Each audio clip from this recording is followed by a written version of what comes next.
Díomh Gúnaiste agus fáilte chuig Chorá. Welcome everybody to this, the second recording of Chorá, our Teacher Talk Forum. So today we are delighted, we have a fantastic panel of guests. So today my first guest is Niall Holly, all the way from Dublin. Hi Niall, how are you? Hey, how you doing? I'm good.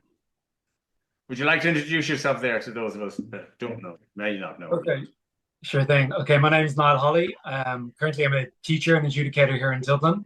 I run my own academy. I was in Lord of the Dance for 10 years.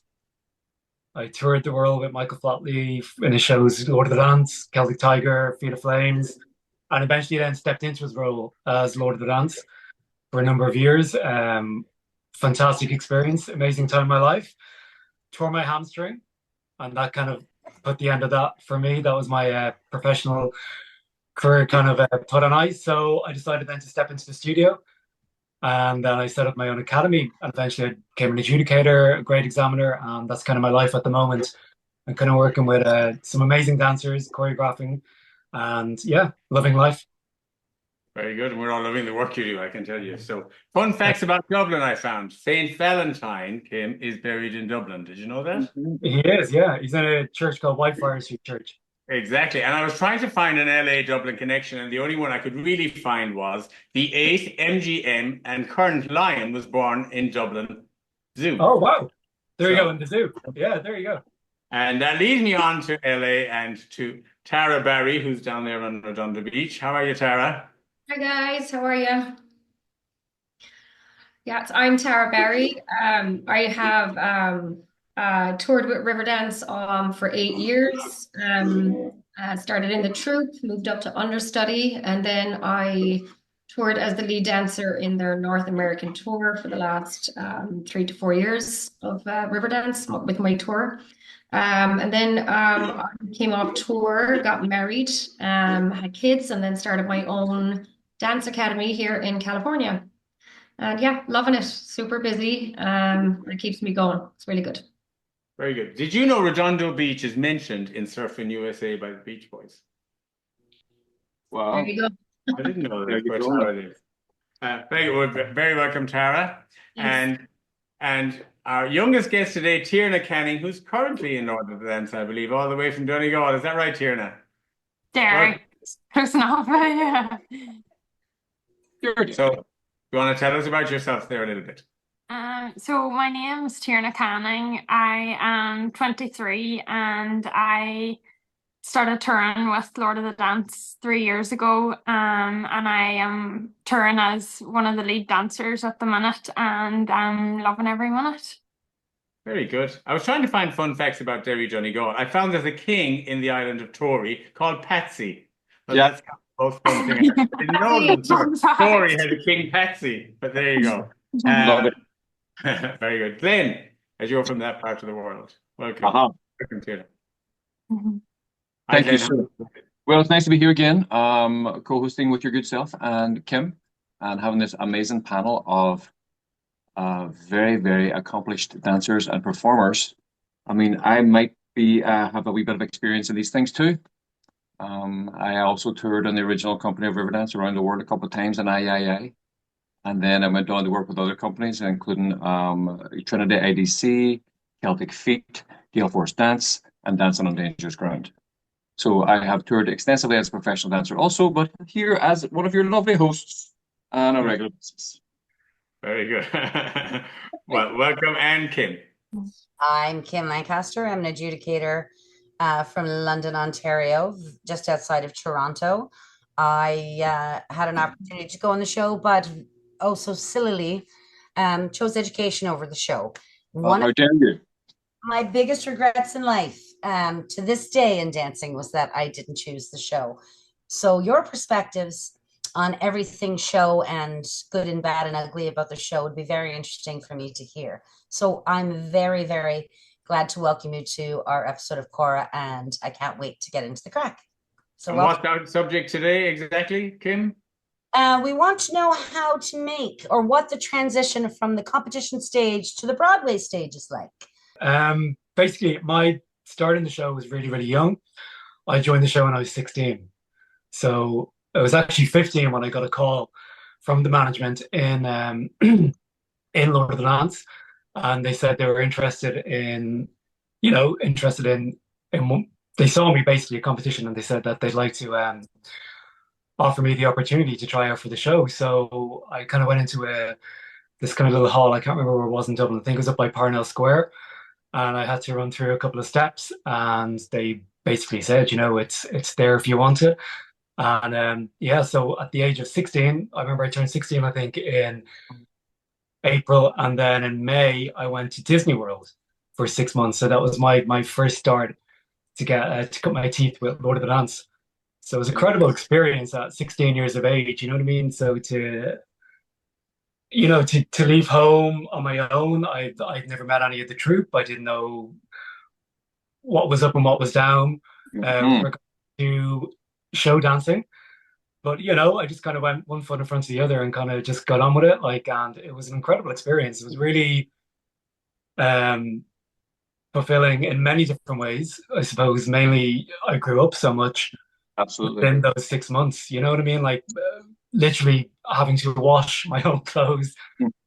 I think for the first couple of weeks I had cornflakes for dinner, but then you learn to cook, you learn to look after yourself, and you also learn to live with other people. I mean, you're used to living with your family, so that's kind of that's just a given. I mean, you're used to that, you know what they are, the ins and outs, but having to learn tolerance and, patience with other people and how they live, and you're not always right, and this give and take and everything was a huge experience for me.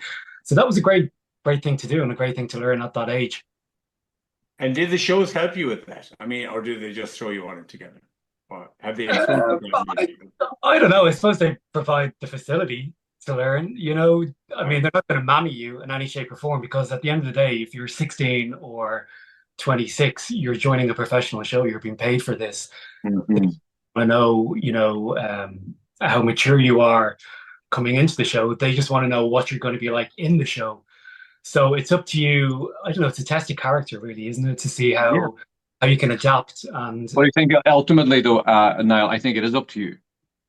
They don't. 100%. It is.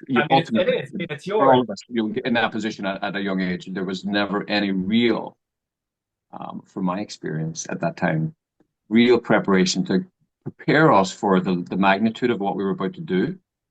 No. Especially even the minimum things like washing our clothes on a regular basis. What age were you, Glenn? When I first went on tour, I was 15 also, actually, but it was with Cultus. It was about like a 3-week tour. I was 18 when I started Riverdance, and my first time really away from home for any length of time, and it was very much, I guess this is me now. I'm a grown up. This is what I have to do, and I had again presented different challenges for me, different challenges for everybody, and there were different times. So both of you had done your whatever leaving certificate, like you had finished secondary school at this point, no? I had no, right, Niall? No. So you hadn't completed your high school? Me personally, I had completed my GCSEs. I was then studying design in a design school at the Northwest Institute, now the Northwest College in Derry. So I was just in the last part of it. I had only like 3 months left of a 2-year program. So I had gone and told them, listen, for me personally, the way it worked was I got a phone call from Dara O'Shea. She wanted me to come down to meet Michael. And I'm like, okay, I'm off to Dublin, see. And then I didn't come back, pretty much. So I finished up some coursework and I was able to qualify, get my certificate for my thing. I was lucky, I was lucky. And were you done now? No. I mean, I was in 5th year. So I had 1 more year to complete to do my leaving cert. So I left in the May of 5th year. So I kind of missed 2 months at the end of that, and then another 2 or 3 months at the beginning of 6th year. So when I came back to school, they were like, "You're going to have to repeat 5th year." Mm-hmm. Of course, I said no, and right. They're, "Well, you're gonna fail your leaving cert. There's absolutely no way on earth that you're going to pass." But of course, that only made me want to pass it more. So I sat the leaving cert and I did very well. And then the day after I finished the leaving cert, I flew out to Vegas. Wow. So for me, it was just, I don't know, my life just happened. That's just the way. I didn't listen to anyone else. I didn't know what I was going to do. I knew I had to finish school, so I did that. And then I got that out of the way and I went straight to Vegas. Wow. What about you, Tara? Was that Yeah, my story is actually pretty similar to Niall and Glenn as well. I was in sixth year doing my leaving cert when my mother got a call, I believe from Dara maybe or Kevin McCormack, I can't remember, to go up and audition. And my parents did not allow me to go and audition because I was doing my leaving cert. And we didn't know back then like if Riverdance was going to be a 6 week show, just a quick like flash in the pan, or if it was going to be as long as it's over 30 years touring now, which is absolutely insane. But yeah, I finished my leaving cert and got there was a second call came in to my parents the day I actually had my last exam. I came home and my mom and dad said they called again. So up I went in August and joined. So yeah, I was finished school and that was it. I was gone. Like I went to Dublin, kind of went to Dublin with the thoughts of I'll see you when I see you. I'll probably see you in a couple of months. But sure, now I'm living in California. And excuse me, don't skip over what happened when you went to Dublin. Who'd you meet? I'm not sure I remember what you mean. Ah, Yeah, myself and Glenn met the day I went into Dublin. Literally, we literally met the very first day at Riverdance. first time we ever met. Very first time we met, yeah. And that was it. We were inseparable. she was traumatized? That's why she didn't bring it up, Glenn. Maybe that's. And then what about you, Tiernagh? I mean, we're bringing it out of the last century and into today. Oh, And please. what was your Yes. starting story like? So my audition process was a bit mad, to be honest. So I had my last year of secondary school, and COVID hit coming towards the end of that. And Mhm. I feel like I always had it in my head that I was going to go and tour for a year, take a gap year, and then go to uni after that there. But then whenever COVID and stuff happened, I was like, well, nothing's happening now. So I was kind of forced into going to uni. So I started uni then, and in that around October or November, Lord of the Dance had announced that they were going to Taiwan to do the Impossible tour. So my audition was actually on Zoom in my shed, which Wow. was not something I had ever imagined would be the way I would get into a show. So it was a bit strange, to be honest. So I auditioned in my shed over COVID, and I was lucky enough to get a place for the cast in Taiwan. And then I suppose whenever I went out there, we had to do the 2 week quarantine while we were out there and everything, and getting all the COVID tests before we left when we got there. And then I suppose that was my like in-person audition whenever we got there. And I was lucky enough to gain a place for the cast of the 25th tour, which was in 2020, the start of 2022 then, whenever everything settled down and things opened back up again. So when you were sitting in that hotel room in Taiwan, and were you alone in the room, or were there two of you in there? Were you sharing? You were No, alone. We were You were all alone. Well, yes. What in the name of God have I done? Did you have imposter syndrome? Were you excited to get out of that room? I often wonder, did you go stir crazy for those 2 weeks, or did Hi Wayne, did he save you all by getting your cigarettes and whatever else everybody else is ordering? The Taiwanese fans were all amazing, and they were messaging us and making sure we were okay and stuff. So it was brilliant, but it was a crazy 2 weeks. I remember being like, I had been away from home for short stints and for competitions and whatever, but it was my first time being away properly by myself. And I remember we had the 8 hour time difference from home. I was in a room by myself for 2 weeks, and I remember being like, oh my God, like, this is actually happening. This is the most crazy thing ever. I remember everyone was like rearranging their rooms so we could practice in the room. We had there was 2 single beds in the room, and I remember everyone had them like stacked on top of each other and then moved into the corner so we could have space to like practice and have like Zoom rehearsals and stuff. It was absolutely nuts. And I did have imposter syndrome at that time. I was like, I can't believe this is actually happening, and I couldn't wait to get out. And then even whenever we got out, it was a bit strange because we were locked up for 2 weeks alone, and we were like, are we going to be strange coming out now? But no, it was the most amazing experience ever. And I was surrounded by so many amazing dancers that I looked up to for so long. And it was just amazing to be a part of that. So what advice would you give a 14-year-old today? Like if they're thinking they want to be in the shows, what's their last 3 or 4 years as they lead up to that audition and about doing a successful audition? What would you say? I would say just believe in yourself. I know whenever I was growing up and competing and stuff, I feel like I suffered a bit with self-doubt and stuff. And I was probably like it was probably a bit of like self-inflicted, like my own worst enemy and whatnot. But I think you just need to believe in yourself, and competition isn't the be all and end all. Like whenever you're in competition and you're like in that frame of mind, you think that's absolutely everything. And I was the exact same. I thought that for so long, and I didn't even really think about going into shows that much because I didn't see that as really an option for me. But now that I'm in them now, I feel like I've grown so much as a dancer. I've grown so much in confidence, and you just need to believe in yourself, work hard, and anything's possible whenever you do put your mind to it and you start just taking things less serious, just enjoying it for what it is, enjoying the process, and yeah. Absolutely. Well said. On that idea, Michael, you brought up imposter syndrome, and I put this out to all of you because we go from this form of dancing, which requires us to be in required dances, in required spaces, and then we're given this stage where we're now a person. We're a different person. We have to embody, you're the good girl. You were you're this character. Did you ever suffer, or what was that transition like for you as somebody that come from a very strict competition regime to a place of now you're going to be this star? If you can speak on that, I find that really interesting. Me? You made it? Did you have to make up somebody in your head? Like, this is what I want to know. I want to know the tricks. All of you. I mean, you all have this experience. So. Yeah.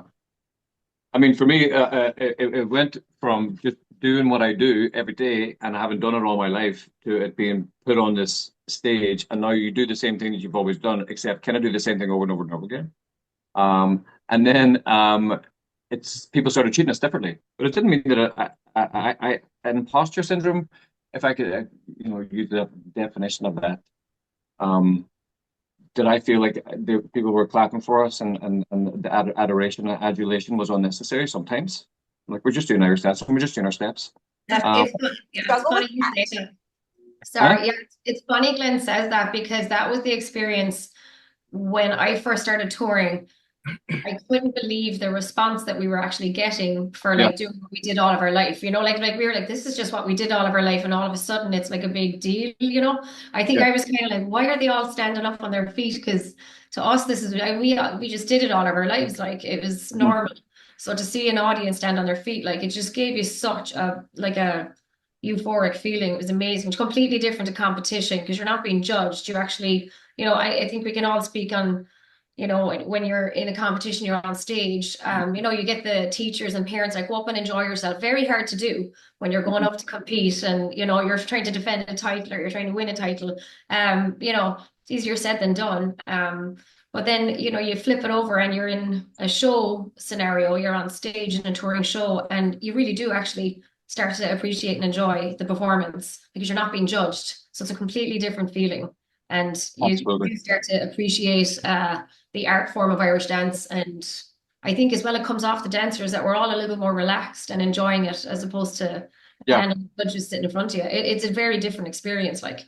And to pick up on what Tiernagh said, Tara, that you find yourself working with dancers that you have huge admiration for as competitors.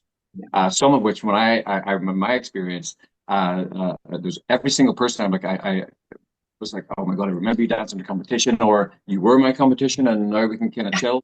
It's not really, not that you were ever like, for me, I was always friendly to people in competition. I wasn't one of those people who was like, I went in and did my business and then left. But I was never like ever mean to anybody, or I tried not to be mean to anybody, at least if I wasn't. So. Taps with a baseball or bat or anything like that. None of that. Nobody got kneecapped under my watch. I mean, But I mean that in a nice way. But no, I think that it's changed. It's a different experience because you're all doing it together and you're all in the same boat. You know, you're all given the same steps. You're all given the same challenge physically. You're all given the same challenge mentally because you have to now change in essence how you feel about your beloved thing because now you're going to have to go out and perform it. Now you have to do it with a smile on your face and you have to, again, like you said, Kim, be that other character. So you Yeah. have to transition this art form to that character. How do you bring that out? Niall, like you're very quiet and I've seen clips of you and you were not that quiet person. Like Tiernagh, I know you from for ages. You're always you're not that quiet person. How do you bring that different person out on stage? I suppose I don't know. You feel kind of it's out of character, I suppose, as you're kind of saying. You know what I mean? Do you become this other person? And yeah, because you're portraying a role, and Okay. it's just you just feel, the rules are gone when you're on stage. You know what I mean? You've got that kind of platform to not be yourself, or not that it's not yourself, because I mean, obviously, when you're dancing, I always say your personality will come out in your dancing anyway. But I don't know. It's just it's a different medium. You know what I mean? You're not talking. You're not conversing the way like we're talking now, or you don't feel like you're being judged on what you're saying. You're being judged on the energy that's coming out of you dancing. And this is what we've been doing all our lives, as we've been talking about. Since we're kids. This is secondary to talking for us. This is how we express ourselves. So Yeah. I don't know. It is literally the stage and the platform for you just to become somebody else. And I don't know, when you used to hear those drums going and you're ready to run on stage, you became like this kind of, I don't know, it's like an uncaged kind of Hi. explosion that just came out on the stage. You Yeah. know what I mean? And it was great. Yeah, absolutely.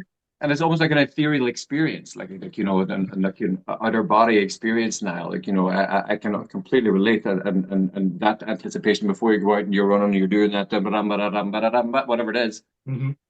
It's like you're about to launch yourself into another world. No, for sure. You don't have time to think, which is great as well. You just are. Absolutely. Yeah. For those of you that teach, I know Tiernagh, you're just coming out of the touring, but if you could advise your students how to get that freedom, would you think that would make them better competitive dancers if they had that bit of show freedom? Do you know what I'm saying? Because you were saying you just become this creature on stage. Like Tiernagh, even if you can remember back to when you competed, do you wish you had more of this character when you actually competed? I think so, definitely. I think I put so much pressure on myself as a competitor. Like you practice so hard every day. You want everything to be perfect. And that pressure obviously does come out in yourself whenever you're dancing on stage. And I know what it did with me. Like I feel like you could probably see some of that pressure I was putting on myself. I remember my teacher Sharon always said that I was so much better in class than I was at competition. And I used to get so annoyed at myself. I'd be like, what? Why can I not like bring it to the stage or whatever? So I do think like even since being in the show, I've been like forced completely out of my comfort zone. I'm forced to be this other character. I have to be confident on stage. And you're able to express yourself so much more on stage in the show, using your body, being able to tell a story on stage. And I definitely think now I'm in a better place with confidence and just without that pressure. Obviously, there's different pressures that come with the show. There obviously still is a lot of pressure because it's a huge deal and you do want to still put on your absolute best performance. But I think channeling that inner like different character definitely would have helped me a lot anyways. Yeah, so it strikes me that when you get there, there's a community, and that the people you looked up to as winners in our competition world, they're not necessarily the winners on the stage. I'm sure some of them crumble, and I'm sure there's jealousies. And how do you fit into that community and and then is it like, well, I'm going to be the lead tomorrow night, whether you like it or not? Do jealousies come into place? I'm going to show you because you beat me at the Ulster so many years ago, and I'm going to get you back now because I'm going to be the lead before you. And then having to maybe wear costumes that or not, depending on the show, that you may not be comfortable with, or I know your weight is monitored a lot. Like, what's the day-to-day living like on a show? And that's for all of you, really.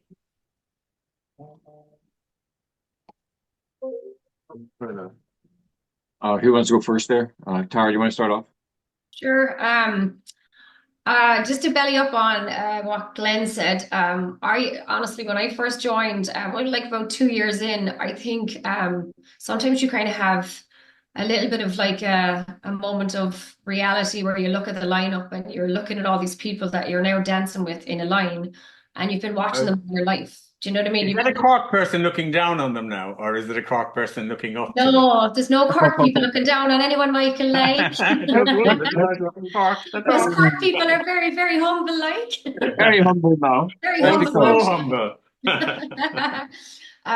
No, I think it was for me, like, you know, like the likes of Julie Regan. She was someone I used to look up to in competition. Like I would stay a day behind at the Worlds just to watch her because she was just absolutely she was phenomenal. Like Glenn, you remember her, like she was just absolutely otherworldly. And so when I first joined, myself and Glenn ended up living with Julie. So I remember like her answer to the door. I'll tell you. Yeah, like I mean, we were literally the same person, it turned out, but she used to watch me, I used to watch her, but it was like a mutual admiration that like I don't think any of us were really brave enough to tell each other until a good year in, you know. But like it was incredible. I actually got the chance to dance the lead in Riverdance with Julie Regan as my female partner, and only happened one time because you know, things happen. But yeah, she was just amazing. And like so the sometimes you'd look in the lineup and you're standing next to these people that you absolutely just were in awe of. And I'm sure Niall and Tiernagh, you probably felt the same looking at the people in the lineup. And you look at them and you're like, Jesus, I would sit and watch them at competitions. And now here I am standing in a line dancing with them. And we're going out to the bar afterwards having a few cocktails. And now we're back in the hotel room, absolutely soddled, eating pizza, like talking about it, you know, like it's nice to love you dancing. And I just, the bonds that you made on tour, their friendships, I don't think any of us pre-Riverdance ever thought that we would have. And now like lifelong friendships like myself and Glenn, like so many people. Michael Donnellan, another really good friend of mine, is my daughter's godfather. You know, just tons of Riverdance people that you know them going into the show. Little did we actually realize like that coming after, you know, post show, like we're all really, really close still, and we all it really, you kind of your friends kind of become your family on tour, you know. Absolutely, because I think you have a common bond of having gone through the same thing, the hardships and the good times, and the incredible experiences that I know that you and I, Tara, experienced together. That we're pinching ourselves like, is this really happening? Yeah. Are we here doing this right now, doing Irish dancing, like, and also the really tough times? You know, that we were there to be there for each other when things were not easy, and you know, it all can't be, you know. Sometimes there are hard times too. It's tough, and being on tour, it takes its toll on you mentally and physically. And that's the thing that we should be mentioning. You know, the lack of well, for us at the beginning of becoming a professional Irish dancer, we didn't have anybody to look back and say, well, this is how professional Irish dancers do it, because we were not really. Yeah, we were the full-time job. Yeah, we were the first. It wasn't done before, so we were navigating it without prior experience. You know, again, I'm not going to say anything, you know, but we didn't have the best direction. Yeah. Well, especially how to look after ourselves, how to look after ourselves, our mental health. For me, which was a personal issue. How to look after our nutrition and how to look after our day-to-day. You know, as we mentioned earlier, Niall, just like, you know, being able to get your clean socks and jocks for the show. You know, like I have to go buy clean stuff every other day because I didn't have a laundry facility. I just wasted money buying new clothes because I didn't have anywhere to clean my other ones. That's right. Your children, essentially, 16 years old, managing. We were children. Yeah, we were children. And there was like, you know, like Glenn said, the direction was lacking in the early days. We didn't have nutritionists teaching us like what we should be eating as professional dancers. I had a big issue with that. It was just like absolutely, it was just a huge gray area. Like you were a dancer, take care of yourself, but a huge gray area in, you know, what, like, how do we go about this? Kind of figure it out yourself type situation, you know? It Figure it was, out yourself, and that's what we did it. And you know, Tara and I, we lived together, and we were cooking and eating for ourselves, and we didn't do a great job. Our no, nutrition wasn't great. You know, I lost well a lot of weight, and it just wasn't at a good place. I mean, yes, that we were being in their eyes, you know, we're getting paid, so you're getting paid properly. So go and, you know, and feed yourself properly and make wise choices, which is good advice indeed. But to a 19, 20-year-old who is now living in London, with the world at their oyster, and you're in this crazy thing that's roller coasting like Riverdance. It's like at the very beginning, it was quite insane. So we didn't really know what we were up or down, you know? yeah. And did that change, Niall? As you were slightly after them, were you? Yeah, so basically, I mean, the initial shock kind of wore off, and I did kind of grow up pretty quick. And then by the time I got to Vegas, then I was 17, 18, 19. And that's when I really, you know, matured as a person. And I learned how to live and how to, you know, fend for myself. And I kind of got my head together a little bit better, and just maturity, you know, maturity like in brain and body and everything, you know what I mean? It all has to kind of come together. And I think when I was in Vegas, that's kind of the point when I started to think about where do I want to go from here. So I did maybe 2 years in Vegas, but then I said, right, I want to go back and I want to go to uni. So I'm back to uni, and I did 3 years in uni, finished my degree, and then I went straight back into Celtic Tiger to get a new experience, because I'm somebody who gets bored very, very easily.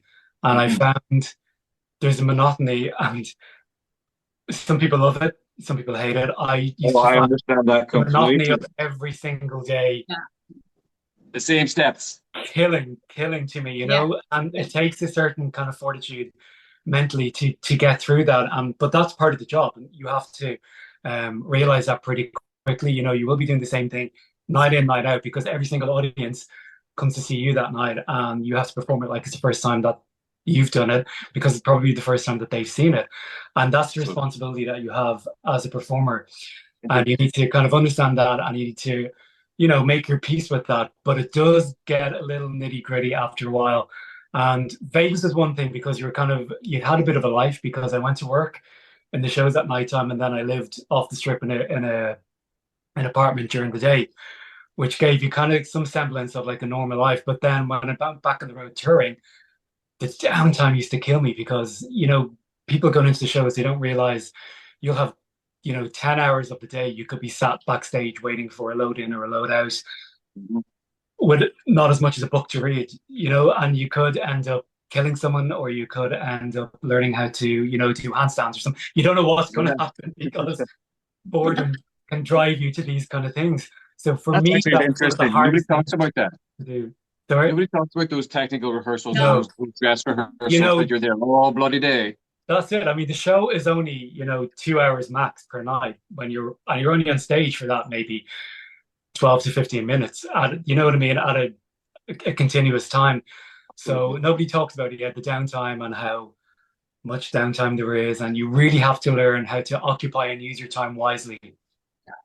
And you know, know when to pick your battles maybe as well, because, you know, sometimes you'll start off best friends day one of the tour, and then you might even be talking to somebody by the end of it, because you're just incompatible.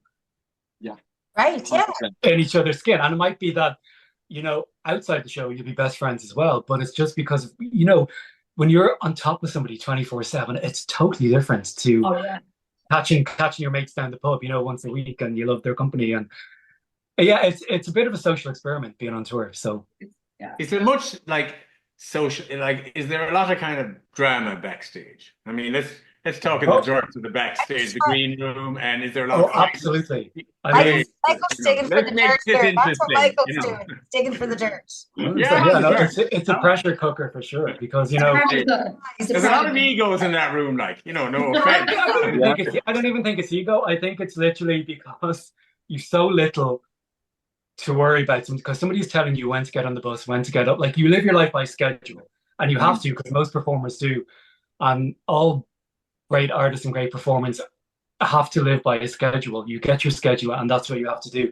because that's how professional shows operate. But you know, when somebody's telling you what to do in all those kind of different respects, you start then, you know, worrying about how many pairs of clean socks you have, and you know, did somebody move your chair from there to there? And that becomes the biggest thing in the world. Then you know what I mean? That day, that occupies your life. You know what I mean? Who stole my fork or something? You know, and it's absolutely. I can completely relate to that. It's crazy to say that institutionalized now. prison or something. You know, Yeah. you kind of have to get a grip on reality and say, oh my God, why am I going off the rails? It's something absolutely inane.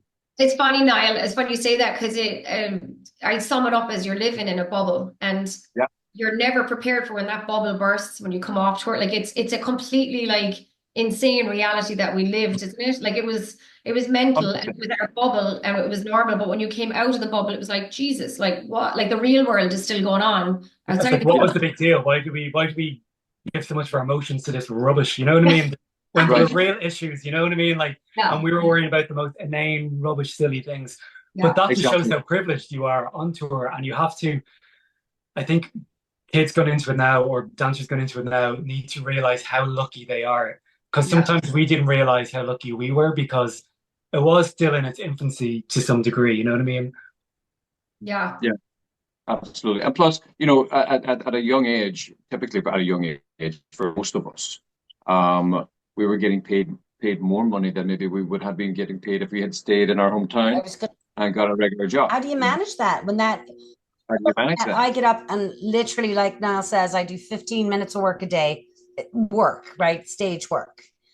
Although there's all that back work that goes into it, rehearsal, et cetera, and you're getting paid this wicked wage that you would never make working at McDonald's at 16 years of age.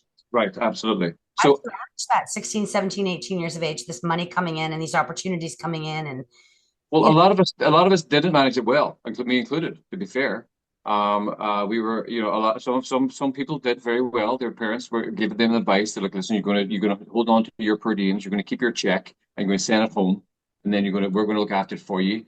I was kind of like, I don't know, I'll just sort out myself over here. I'd be grand, I'd be great. And there's always going to be there. The money's always going to be there. You know, we're always going to get that check. But then when you're off tour, you know, it gets a little tighter because you're back in the reality. And people are like, how much are we getting paid? I'm like, well, it didn't seem that much. You know, I remember I did a Riverdance opened at Radio City Music Hall back in Diggity, whatever the time was, the first time. And I was interviewed from a UTV. Live from the Plaza Hotel at our opening night party, and they were asking me about the perks of it, and I was, oh, you know, the money's great out there. And it was one of the things I wish I had never said, because it was like people think, oh, he's getting paid a fortune. We really weren't, you know. But again, we were getting paid more as kids than the average people our age. So what about that coming off the road, and what would you have done differently?